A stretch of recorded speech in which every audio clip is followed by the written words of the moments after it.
speaking of influence, let's talk about the power of social media. And that takes us to the gospel singer Mercy Chinwo, who has also filed a 1.1 billion naira lawsuit against social media, self-acclaimed social media critic, Very Dark Man, where she accused him of making damaging and defamatory statements about her, which is yet, another case of online commentary crossing into legal territory with influencers holding massive power.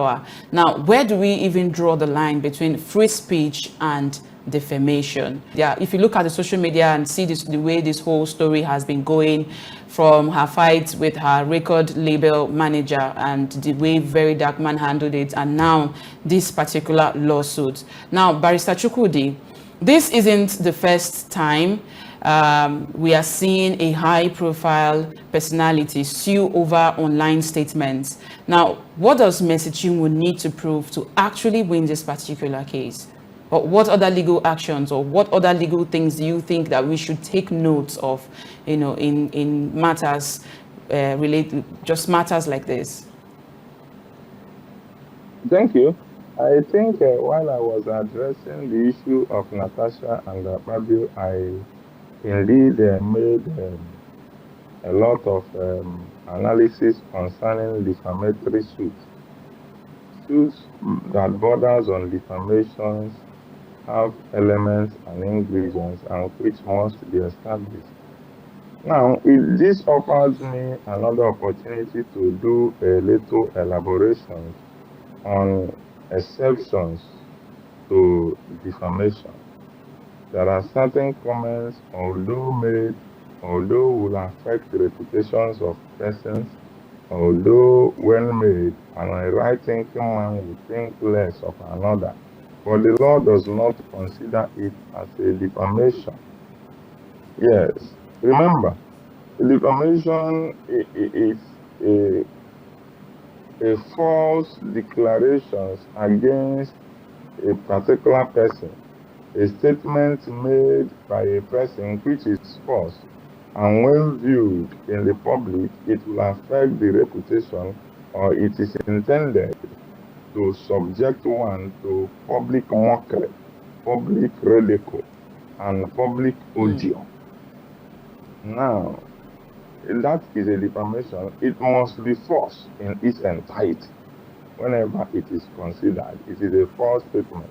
Now, considering this issue of Mercy Chinwo and from the point of the comments made by a Very Dark Man, now, you see, there are areas the law says these ones will not work.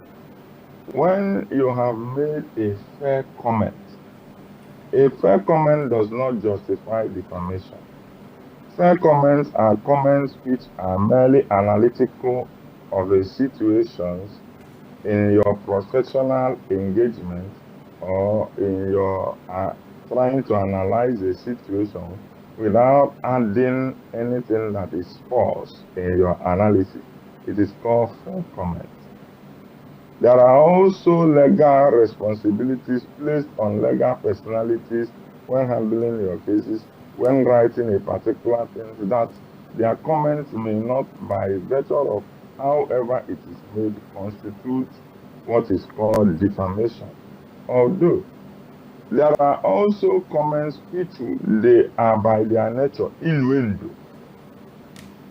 which may give meanings to more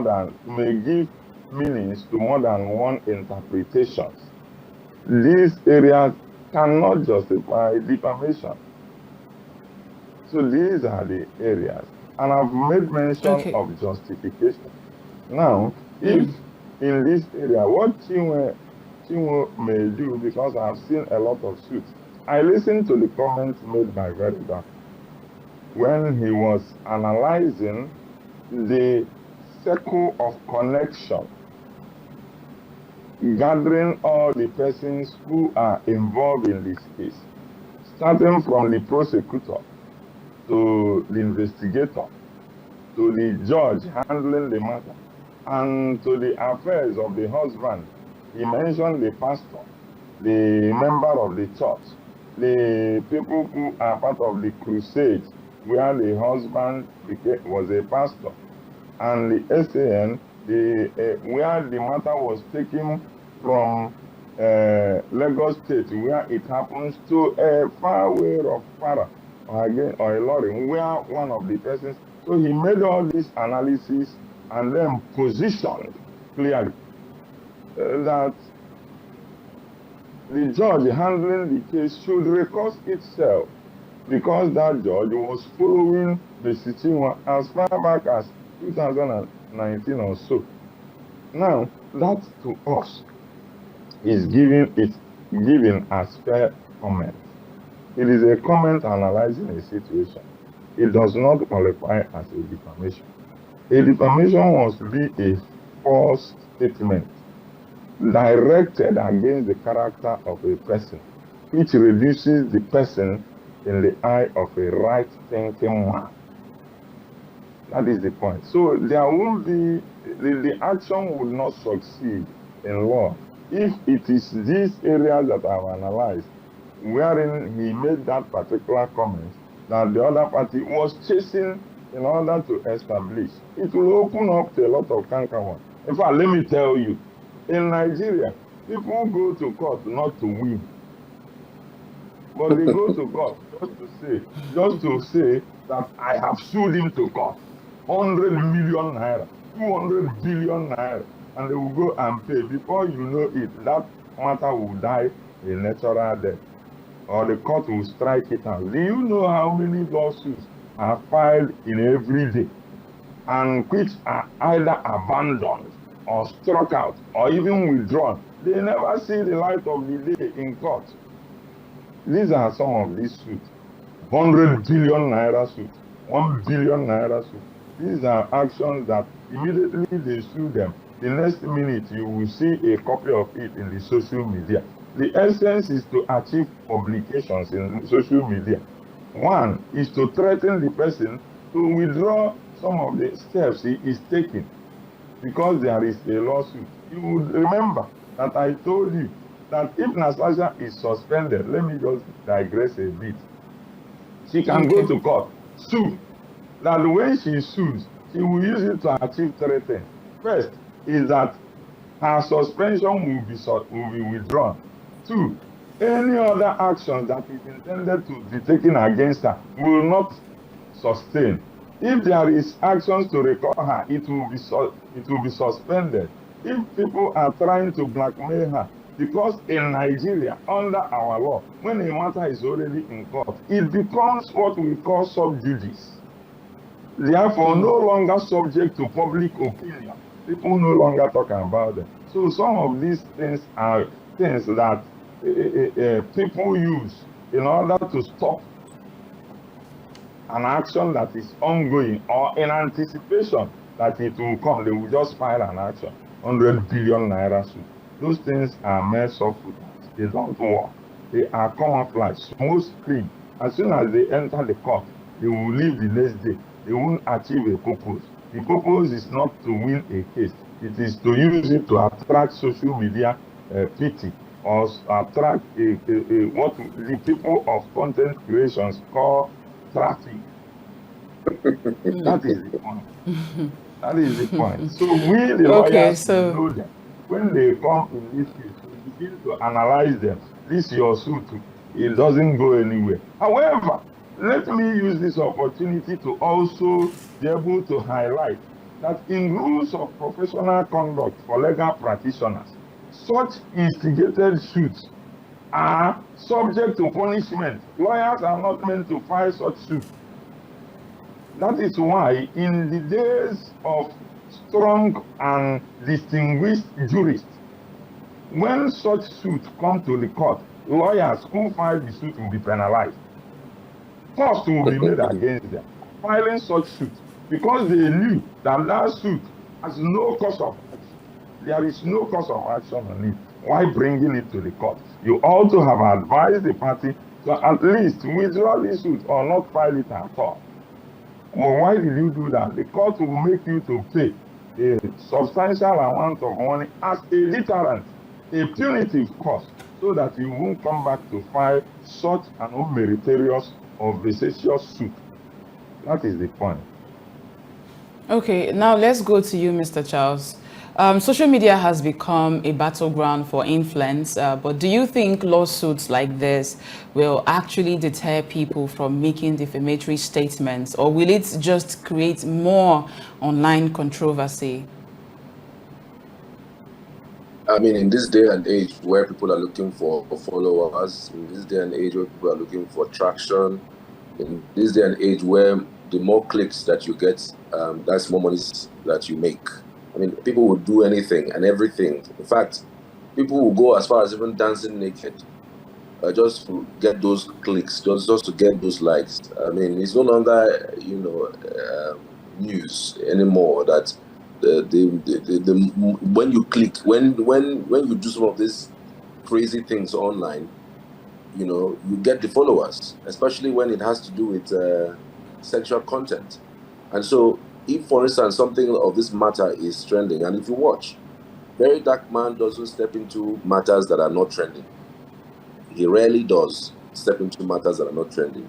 So his own style is get into anything that's trending. If it's something he can happen on to increase his influence, to increase his popularity, he does it. So he's leveraging on today's trend, to create content that would attract more people to him. I hope we all know how this all started. It started from calling out people who sell fake medicine or fake cream. He said he was going to call out those who are into selling fake cream. I mean, from faking cream to say he's a human rights activist, he's now a defender of human rights. At what point did he turn from, calling out those who are selling fake cream, who are influencers of fake cream, who creams that don't have NAFDAC number, exposing those people? At what point did he now change to become a human rights defender? At what point? So for me, at the very best, he is using the social media so well. It's paying him. I mean, at this point, all he needs to do is just to call for a certain amount of money, and that money will be paid into his account. The other day, he opened a VDM account. I mean, it's an NGO, and the monies that he is expected to actually have, he had triple of it. He didn't believe the amount of money that he received. That is what social media influence. And to say that this guy hasn't even done anything, it's not like he's so spectacular at what he does. I mean, just social media. So over time, he grew his popularity just hopping in on the trends. Okay, let me look like I'm helping the less privileged, the needy, and then the downtrodden, and then he's now a loved personality. He's now taking sides in fighting, on issues that really doesn't, for me, matter in his scheme of things. I mean, when you look at people who you look at people who the things that they do, the Mercy Chinwo and her former manager, it doesn't play into the portfolio of what he does. But because that thing is trending, and possibly he may have been paid, to do some of this, is because he was releasing some documents and some statements that I was stunned that he got that particular information. I was stunned that he even had those original documents. I was stunned. So it's possible that he also may have been paid to do some of the things that he's doing. But then, how did he get this popular? Social media, and social media can be for good and also for bad. People have been, painted black just because, social media existed. People have been, even their status have been also been risen just because they're on social media. I mean, who knew Very Dark Black Man? I mean, as it stands right now, across Nigeria, there are people who would rather go to Very Dark Black Man to call out certain persons who owe them than to go to the law court to chase their case. Courts. What is that? Social media. They would rather just pay the Very Dark Man. If he pays dollars, as long as the money is going to come out, and of course present him with evidences, so it looked like he's the one that is doing the so-called evidential, portrayal. And so, so social media can be either for good or for evil, you know. So I Okay. wish that he to champion causes that are developmental to human beings, not taking sides to vilify some other person. Because as he is doing what he's doing, assuming he is paid, I'm not sure, he's also downplaying the strengths of Mercy Chinwo. So, however it is, if he wants to play dirty, then we know you are playing dirty. You are taking side on issues. If you want to play like if you want to play the devil's advocate, then you can play the devil's advocate.